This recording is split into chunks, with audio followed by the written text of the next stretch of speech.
அன்னைக்கு 4 பேர்கிட்ட உன்னை அறிமுகப்படுத்த முடியுமான்னு கேட்டீங்க. இன்னைக்கு பாருங்க, அவரோட அறிமுகத்துக்காக எத்தனை எத்தனை விஐபிகள் காத்துட்டு இருக்காங்க தெரியுமா? வேலை வெட்டி இல்லாத முட்டாள்னு அவரை சொன்னீங்க. இன்னைக்கு எத்தனை எம்ஏக்கும் எம்பிஏக்கும் அவர் வேலை கொடுத்துட்டு இருக்காரு தெரியுமா?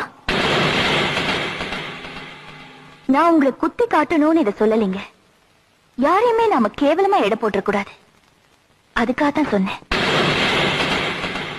எல்லா ஆணோட வெற்றிக்கு பின்னாலே ஒரு பெண் தான் காரணமா இருக்கான்னு சொல்லுவாங்க.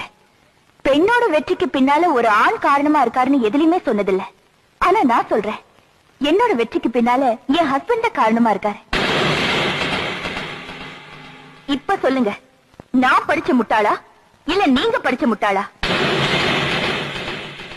உங்க மனசு புண்படும்படியா பேசியிருந்தா என்ன மன்னிச்சிருங்க. கண்டிப்பா உங்க ஹஸ்பண்டுக்கு வேலை இருக்கு.